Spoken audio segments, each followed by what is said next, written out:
Welcome to the Loyal Opposition Podcast. I'm Bernie Flowers, one of Uncle Sam's wayward children. I believe that our country's best days are still in front of us, but if those best days are to come, we need to change the direction of the country now before it's too late. I intend to talk about important topics every week in hopes of helping to improve our country and our way of life. Please like, share, and subscribe. Let's get started. Our guest for this episode, episode 29, is Lieutenant Colonel Scott Willens, U.S. Army, retired. Lieutenant Colonel Dr. Scott Willens received his bachelor's degree in animal science from Rutgers University in 1992. He received a doctorate in veterinary medicine from the University of Minnesota in 1996. He earned a Ph.D. in Comparative Biomedical Sciences, Pharmacology, from North Carolina State University in 2005. Immediately after the events of September 11, 2001, Dr. Willens joined the United States Army Veterinary Corps and retired as a lieutenant colonel after 20 years of service. He deployed to Iraq in 2007 on an embedded provincial reconstruction team to assist agricultural communities in Babel province and veterinarians at the Baghdad Zoo. Dr. Willens' expertise includes avian, exotic, aquatic animal medicine and surgery, pharmacology, toxicology, preventive medicine, and public health. Dr. Willens holds a third-degree black belt in Taekwondo, and he sings lead vocals for the 80s rock cover band Weird Science. Scott Willens is a patriot. Scott happens to be of Jewish descent. Scott is also my trusted friend. Scott, how you doing, brother? Morning, Bernie. Great to see you. It's always good to see you, pal. As a military officer, I have some questions for you. We might say ate some of the same dirt years ago over in the Middle East, and I know you have a background that's unique that our audience will appreciate. So with that said, can you give us your version of what is happening in Israel and Gaza? Really can't talk about the current events without talking a little bit about the history of what goes on there. And some would like to think that everything was very amicable and cordial before the founding of the State of Israel in 1948, but it was not. Prior to that, Jews were attacked in pogroms, very similar to what happened in Russia and Eastern Europe by their Arab neighbors. And during World War II, the Grand Mufti of Jerusalem, the spiritual and political leader for the Palestinians, set up death squads and battalions that went to Hungary to wipe out the Hungarian Jews for Hitler, who was actually offered to ransom those Jews to the British Mandate that was called Palestine. And rather than doing that, they didn't want the Jews living there with them and offered to do dirty work for Hitler and wiped out most of the Hungarian Jews.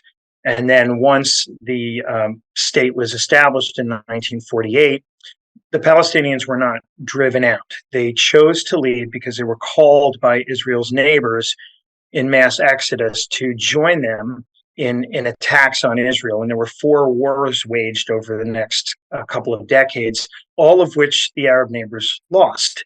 And as you know, when you instigate a war and you lose it, you don't get to dictate the terms of the peace. And so Israel took land in concession for those wars, the Sinai, Golan Heights, Gaza, and West Bank. And for a simple piece of paper, a gentleman's agreement during the Carter administration, Israel gave back the Sinai Peninsula to Egypt, which was more than half of its landmass at the time. And when we're speaking of proportionality here, most of Jordan is Palestinian, and that was more than half of the landmass of the British Mandate of Palestine. So Israel gave it back, and then also gave back Gaza and West Bank for Palestinian autonomy, and they've used that for the past few decades as a staging ground for rockets and other terrorist attacks against civilians in Israel. With Jews, as a Jewish state, anyone can live there, Christians, Muslims, anybody, and they can serve not only in the military, but in the Knesset, in the parliament, with representation, as well as have full citizenship. Not so the case for any non-Muslims living in the Muslim world, in any of those countries, where you have at best dhimmi status and you're oppressed with higher taxes and second-class status, if not even non-citizenship. So those freedoms are in Israel for anyone, whether they're Jewish or not. And Israel is the only country, probably other than us and save a few others, that actually takes the time to minimize civilian casualties when it comes to retaliation. They knock on what's called knocking on the roof with dud munitions to let civilians know that they're going to hit that building. They've issued warnings for northern Gaza to leave that area because they're going to be coming in and they want to minimize those casualties. Whereas Hamas is trying to maximize civilian casualties, even on their own side. The misinformation campaign, sometimes we call it Pallywood, like Ballywood, or it's fake videos we've seen in the past where someone's lying on a gurney bleeding out and then they forget to turn off the video and the guy jumps off the gurney. It's staged. The rocket that hit was a Islamic Jihad rocket with the satellite imagery. We know this, and yet they're still putting forward that Israel attacked the hospital, and it didn't even hit the hospital. They don't care about it. The Arab neighbors don't care about anyone in Gaza or Palestinians in general, because they won't let them in the country. Part of it is understandable for the same reason we don't want our borders flooded, although that's what's happened under the Biden administration, because we don't know who's coming through. We don't know their level of indoctrination and what kind of hate they've been brought up to believe. Golda Meir stated, previous prime minister of Israel, that the war with the Arabs will end when they learn to love their children more than they hate ours. And I know from my personal experience when I went to Iraq, when we say never again about the Holocaust, it doesn't just mean whether it's Jews, it's anybody. So when I saw, aside from the fact that we found tons of chemical weapons in Iraq, so this myth of no WMDs or the Bush lied, they died is totally ridiculous. I was in the Chem Bio Defense program for 20 years, and we know what we found. Senator Santorum declassified it, and the people of Pennsylvania rewarded his honesty by voting him out of office because they don't want to hear it. They don't want to hear that truth. But even the chem weapons aside, many of which went into Syria under the guise of a dam break, and then we were dealing with that during the past decade, and Assad using it on his own people. When you have genocide being committed against the Kurds and the Marsh Arabs being choked out of their land by the canals being shut off, you can't sit by and say, well, it's not my people, so I'm going to let it happen again. And that's part of why I volunteered in 2007, because I was not going to be that hypocrite, and I had no misgivings that if I wasn't going to let everyone there know that I was Jewish, because that wouldn't have been wise. But I wanted those kids to have a different future with my son and maybe not want to hate or kill him than they otherwise would have had.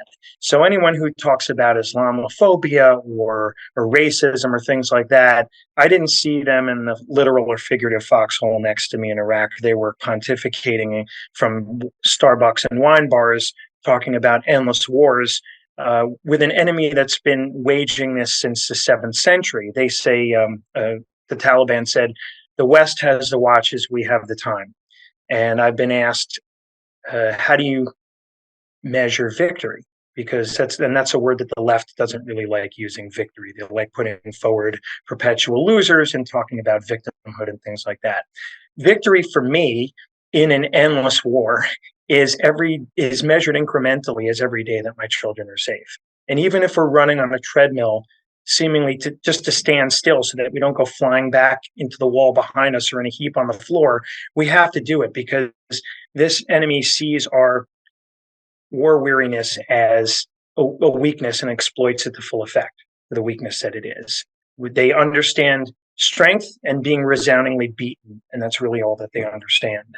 So you're going back to your question again about what's going on in Israel. It's really a matter of wanting dead Jews, and in this country, it's the same. And we've had infiltration of our academic institutions by radical Islamists for decades, and the far left.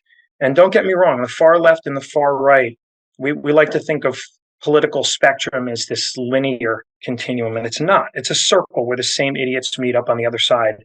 And either way, it spells bad news for Jews. And either way, it's dealing with gun grabs and things like that. But the far left has perpetuated these myths, and we're dealing with the rise in anti-Semitism here. Israel needs to do what it needs to do, unfettered.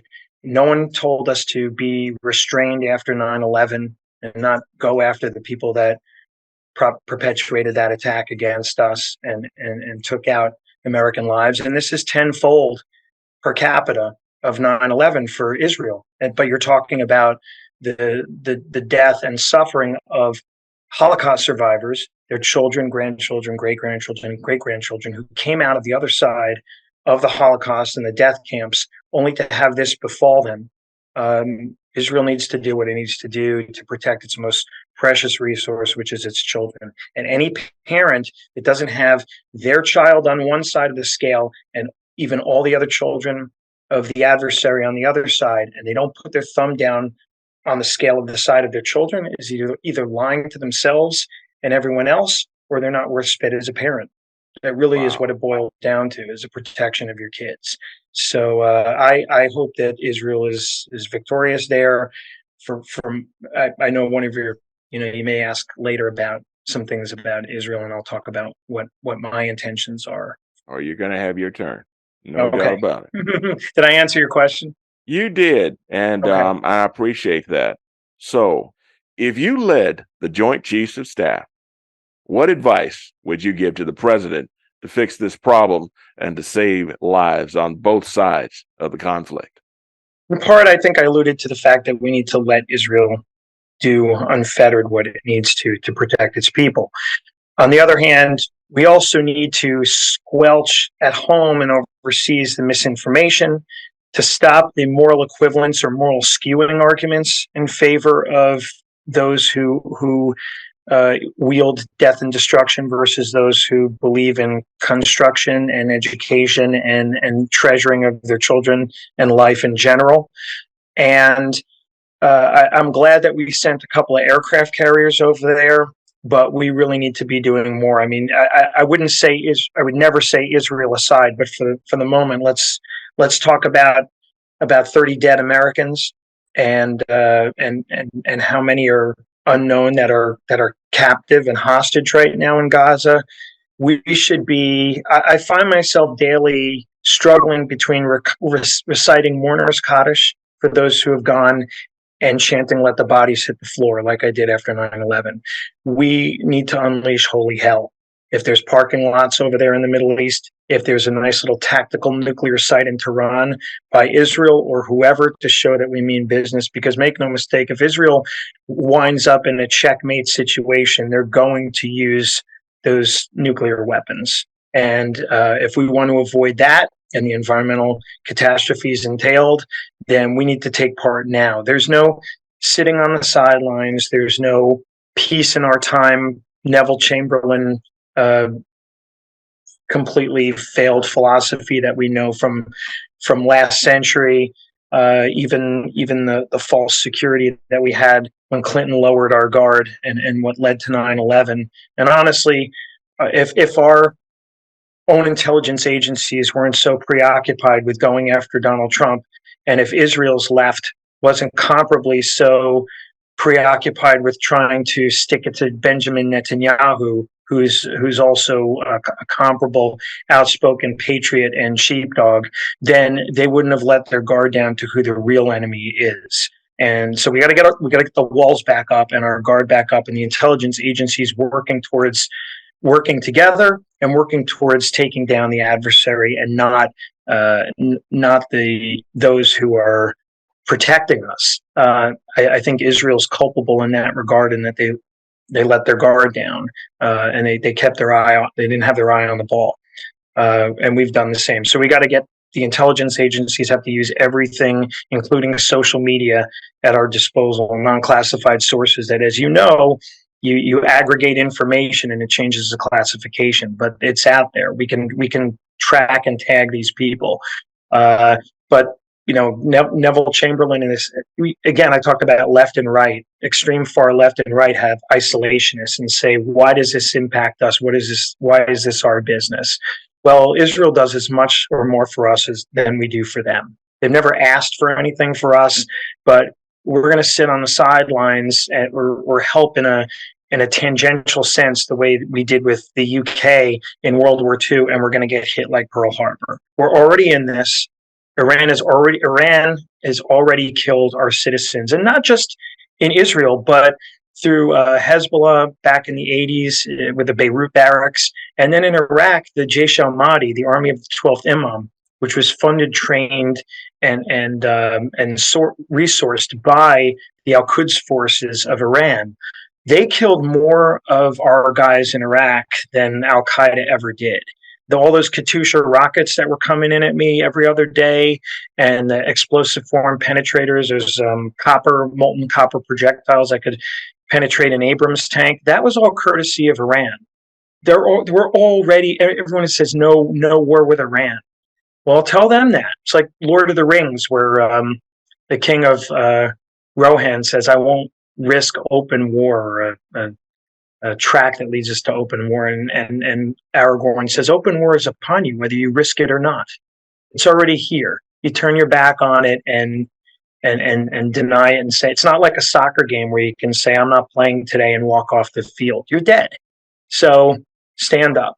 That would be my advice, is we already ought to be unleashing holy hell in the Middle East. And I would, if I was in the military, still in the U.S. military, I'd ask to be involved, as I asked for many years in Iraq and Afghanistan, although they're not going to send you unless there's a mission for you. Just because you want to go, they're not going to send you over there. And I have no misgivings that I would be knocking down doors, rescuing hostages, or jumping out of perfectly good aircraft. I do what I did in the Army, which is chem biodefense, medical chem biodefense program, as a subject matter expert for that at the strategic level, as I did at the Pentagon, or military working dogs and animal health and human health as someone who's boarded in public health and preventive medicine. So that would be it, kind of in a nutshell. My advice is that we need to be more involved in it and jump in. But given that I'm retired now and have 100% VA disability, they wouldn't take me back in anyway. I would like to help in another capacity, but again, I think that's for later on in the discussion. Understand. This needs to end swiftly and decisively. We need to have not only strong sanctions with Iran, but with other countries like Qatar that are harboring Hamas leadership and who would be much more susceptible to the effects of sanctions against them. Forget the $6 billion that Biden sent back to Iran. There's tens of billions that they've made in oil revenue because of lifting of sanctions. And honestly, this goes back to the Obama administration as well, where you had the moral equivalence arguments, where he refused to call out anti-Semitism where it was, where he snubbed Netanyahu at every turn, just like Biden has. And in the last few weeks of the Obama administration, there was a critical vote in the UN condemning Israel, and Obama had one of my other personal favorites, John Kerry, abstain in the vote, and that sends a very clear message to where we stand or where we don't stand, and our moral ambiguity on this issue. Trump was a very outspoken, staunch advocate and ally of Israel like no other president in her 75-year history of the state of Israel. And the demonization or accusations of him of racism and anti-Semitism, especially from the left and especially from the Jewish left, are so counterproductive and almost a suicide pact in this nostalgic inertia of a party that no longer makes sense. It's no longer a party that represents the safety, security, and future of not only Israel, but the Jewish people in this country, and why so many of my mishpacha, or family, in the broader sense, still cling to that party. And I see it too in our government. It's not just the squad and their overt anti-Semitism and the things that they say and that they're not reined in on or taken to task on. But it's Nancy Pelosi is a very shrewd puppeteer. And if you look at the face of impeachment in this country, it's very dangerous. Who does she choose to speak and spearhead the impeachment agenda? It's Schumer, Schiff, Nadler, and Raskin, all prominent Jewish senators and representatives in our Congress. And she does that intentionally because she wants to draw out the anti-Semitism from idiots on the right who say, oh, well, why are all of these prominent Jews so anti-Trump and so anti-America and pro-BLM, which is now chanting, they chanted F the Jews years ago, and now they're standing with Palestinians. I mean, this is not the history of the collaboration of the Jewish and African American people anyway. It doesn't represent that. But all of this posturing and virtue signaling that they're doing is going to draw out the anti-Semitism from wackos on the right, and thereby detract or throw up a smokescreen for where the real anti-Semitism, you want to talk about, what's the word, established or systemic anti-Semitism is from the left in the Democrat Party. And so she's doing that to kind of disguise it, and it's very dangerous. And I blame those Congress people too, because they are complicit in this, and they know what they're not stupid. They know what she's doing, but they want the power, and they're putting party ideology over their Jewish identity and the survival and future of their own progeny. Got another question for you, though. As a person of Jewish ancestry, how can your fellow Americans be helpful to this cause? I have found a lot of friends to be both Jewish and non-Jewish have reached out to me by text, Facebook, phone calls, in person to ask how I'm doing and how this has affected me. Obviously, it's been emotional and devastating to the extent that it brought out emotions that I had after 9/11, but worse. I decided 3 days after 9/11, in part because of my Jewish identity at that time too, to join the Army. And after 22 years of replaying that neural pathway, I'm not going to make a different decision now. So I did send in application for provisional application to the Israeli military if they'll take my 52-year-old broken body in. I think it would be far more likely that it would be in a civilian capacity, assisting them with animal care or as a scientist and an scientific advisor, than it would in a uniform capacity, although I can still smoke a lot of 30-year-olds on the run and things like that. But I mean, still in fairly good shape. But if they don't take me for reasons that I can't control, I'm not going to beat myself up. But I have to try. Israel can't fall. And my family, thankfully, has been very supportive of my wanting to do this, and also not in the least bit surprised about it, knowing me. But this is paramount of importance to support Israel and to be involved in whatever way we can. And even while it's here, you've seen it, I've been fighting the trolls online and the misinformation, and I've been catching flack and anti-Semitism here, which means I know I'm over the target. But yeah. I'm not going to let up. There's many ways to be engaged in this fight, whether it's financially, whether to Israel, whether it's supporting friends, whether it's making sure that our press and our Congress are aligned properly on the right side of history with this, squelching the misinformation. But I also sent in info for on a civilian capacity through the embassy, so you could reach out to the Israeli embassy and see what assistance they might need in your given area of expertise. And they said as of now they're compiling lists. So remains to be seen whether I go over there. I'm not going to just fly over with no mission and be a burden and problem for somebody. But if I can be of assistance in any way, I'm going to do it. I got the strangest feeling that you could probably provide a lot of assistance. Hoping so. Definitely. Yeah, like I said, it'll be in the way that I served in the U.S. Army in a comparable fashion for my background as a veterinarian and scientist. But it also means you have to know how to return fire downrange, and protect yourself and the person next to you. And I would probably lose far less sleep doing that than I'm losing right now, feeling like I'm not contributing in the way that I could. I totally understand. Dude, it's time for you to tell the people what's really on your mind. Talk to the people. The floor is yours. Thanks, Bernie.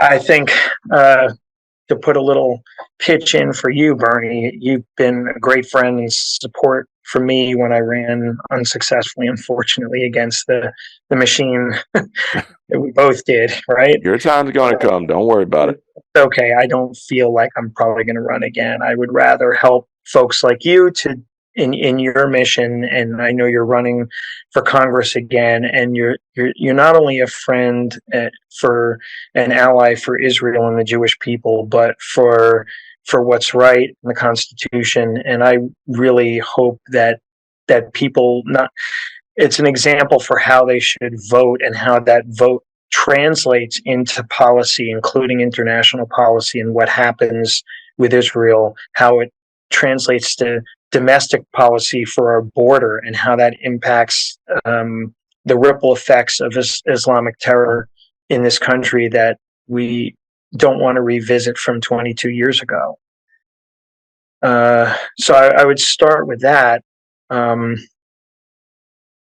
I've had some people feel that I've been aggressive in my responses online and to other people about this, but I'm not pulling punches about how I feel about it. And I don't attack anybody. I counterattack or defend if I feel they've attacked me or more important people I care about, or about this country or the state of Israel.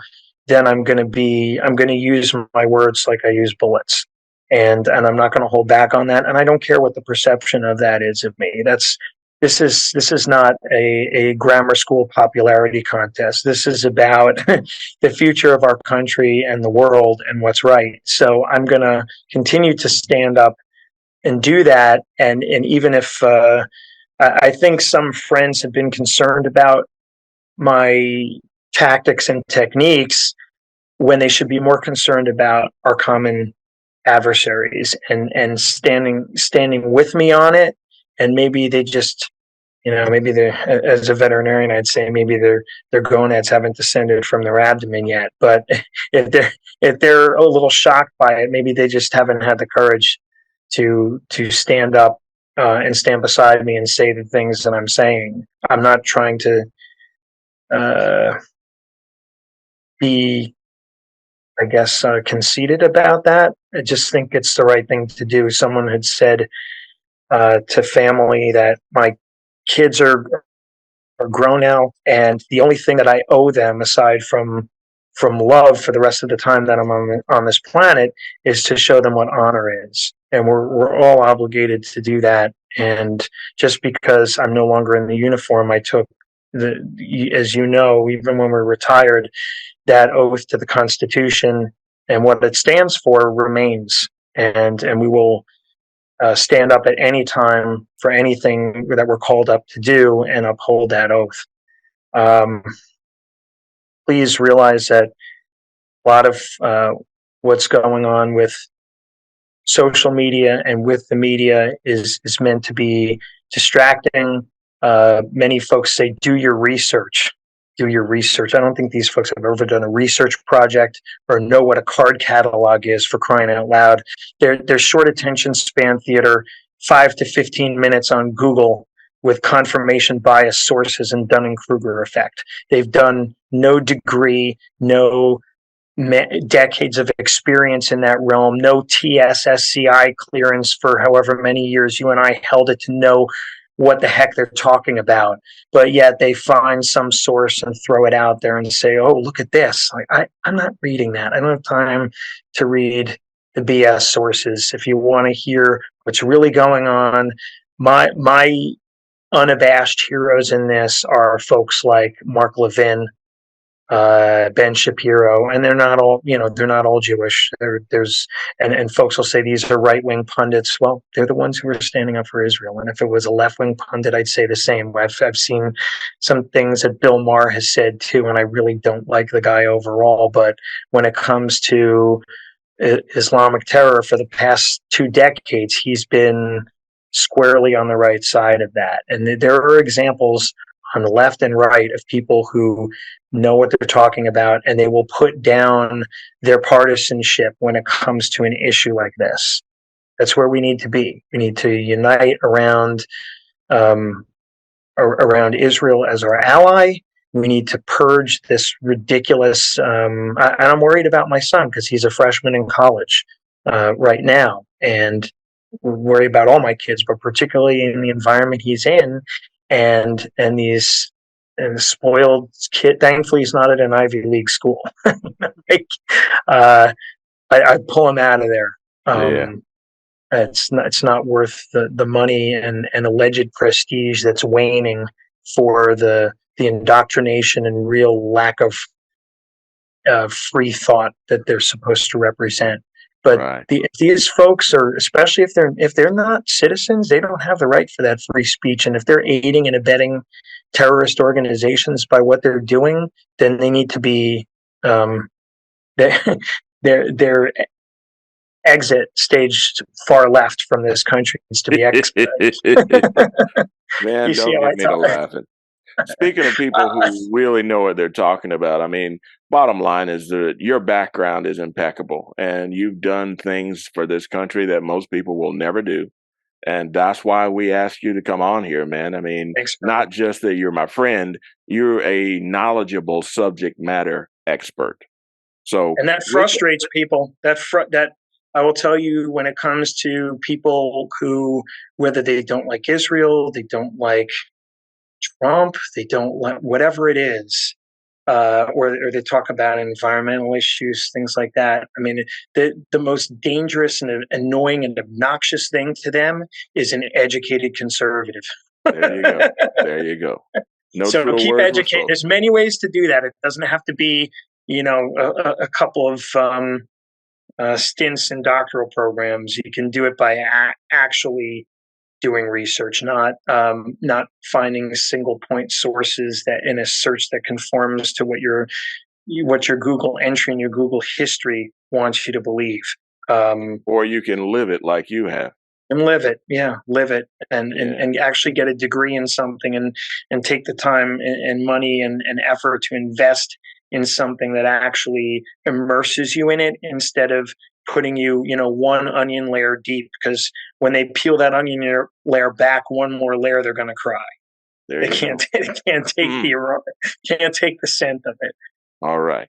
Well, look, man, I better let you go. You got an appointment coming up, and I don't want to be the cause of you being late. Oh, your priority, man. Always. Well, brother, I appreciate my appointment's with you. That can wait. But thanks for your time and giving me the audience and the voice for this. You have, if your listenership is anything like you, and I'm sure they rally behind you because of their comparable ideology and viewpoint, then I love them all already. Thanks for listening. You give me way too much credit. Give my best to your family and your brother John, and we will see each other soon. Absolutely. Thanks, Bernie. All right, brother. Take care now. Well, that's about it for now.